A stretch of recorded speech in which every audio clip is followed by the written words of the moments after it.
Hi everyone, welcome back. You have watched videos on the first two parts of MUET listening. So in this video, we are going to talk about the next one, part 3.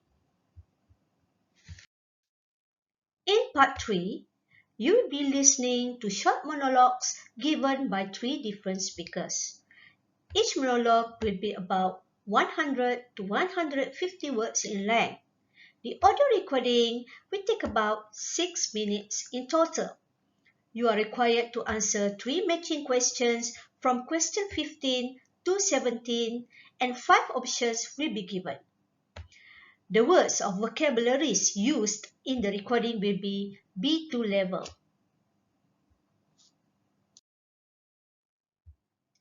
Some listening skills which may be assessed in part 3 are as follows. Understand main ideas in linguistically complex speech. You will be tested on the ability to understand the main points spoken by the speakers.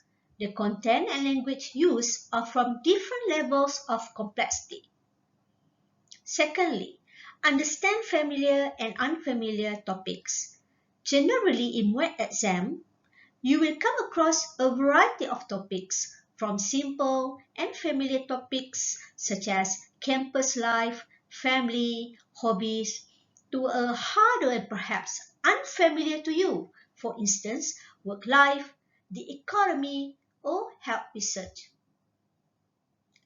Lastly, following extended speech and complex line of argument on reasonably familiar topics. This means to see if you could understand issues in most recorded or broadcast sources such as TV news, radio programs, and film. So student, how can you tackle listening part 3? Firstly, you should listen for G's, which is listening for general meaning of the topic spoken. The best way to do this is to pick out key words while listening, as these words will help you figure out basic idea of the monologue. As you listen, you have to focus on what is being asked and ignore unnecessary details. For example, if the question asks what are the main problems, then listen to just that, the problems. Other info is irrelevant. In other words, you should practice selective listening, as not every word is important. The third way is appraising information or evaluating the key points taken earlier. Think about the information extracted and match with the correct speaker.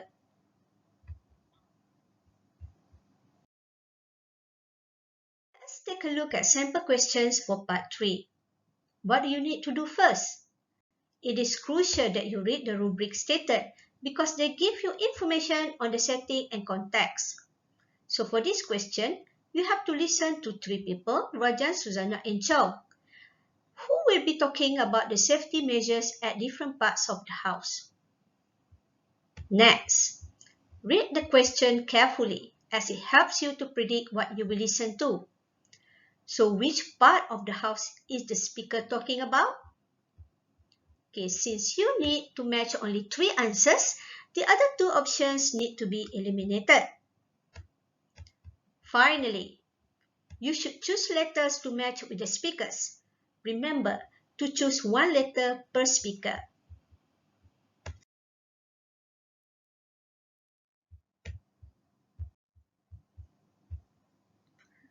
It's practice time. Let's listen to the first speaker and identify some keywords to help you figure out which part of the house is he referring to.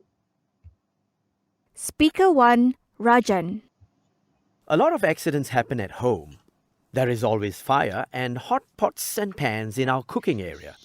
To avoid getting burned, we should not handle hot pots and pans using our bare hands. Always keep paper towels, dish towels and pot holders away from the stovetop so they don't catch fire. The floor near the sink may get wet easily, and wet spots can be slippery. So, Always wipe up spills as soon as they happen. We have a lot of sharp objects like knives, scissors, and blades lying around in the house. These objects should be handled with care. Always pick up knives by their handle and do not point them at anyone. Be sure to only use a knife when an adult is close by and with supervision. Okay, some helpful clues are identified, and they are fire, hot pots, pans in cooking area, paper and dish towels, pot holders, stove top, floor near sink, and knives, scissors, and blade. So the stuff mentioned are usually placed in the kitchen area. Therefore, the match for speaker 1 Rajan is E, the kitchen. Did you answer correctly? Okay, next, what Susana has to say. Speaker 2, Susana. Slippery and hard surfaces are dangerous in the house. To prevent falling, you can place non-slip mats on the floor. You should always keep the floor dry. Make sure it has no water, especially soapy water on it, as people can easily slip and fall. Do not leave water in the pails. Never leave a young child bathing alone, even for a moment, as children can drown even in a few inches of water. The lighting in your house is also important, but make sure you don't touch the switch with your wet hands. When you want to search for things, for example in the storeroom, the light should be bright. In this way, you can see things left on the floor, sharp objects, and even insects flying around. So what are the important points mentioned by Susana?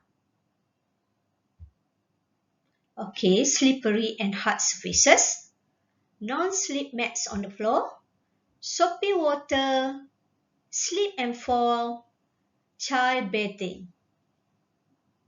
Based on this thing, it is very clear that Susana advised us to take safety precautions, mainly when we are in a bathroom. So the answer to question 16 is C, the bathroom. Do you have the same answer? Last but not least, listen to speaker 3, Chong. Speaker 3, Chong.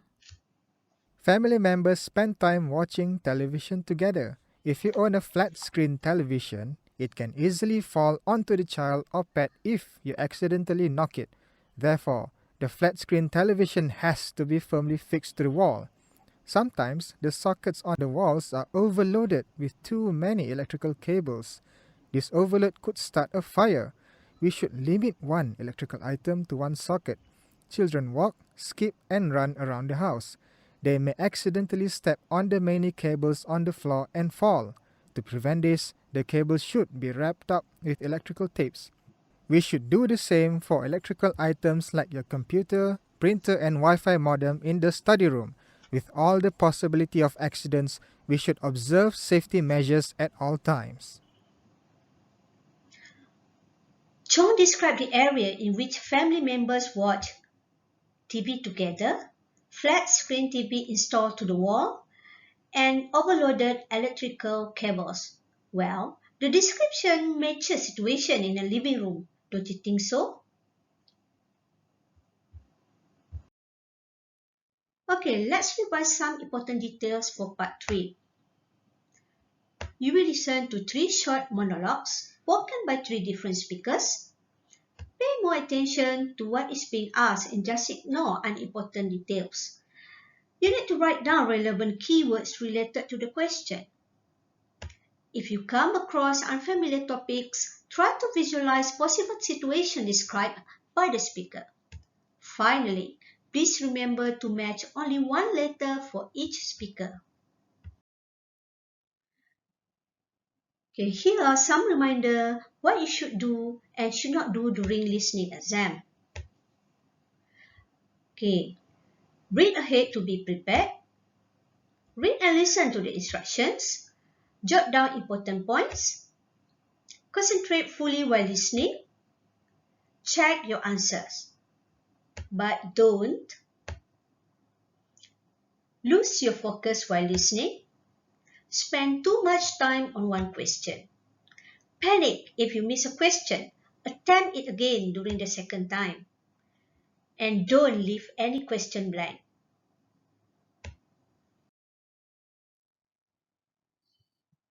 That's all from us. Hope you are able to score MUET listening paper. Bye for now.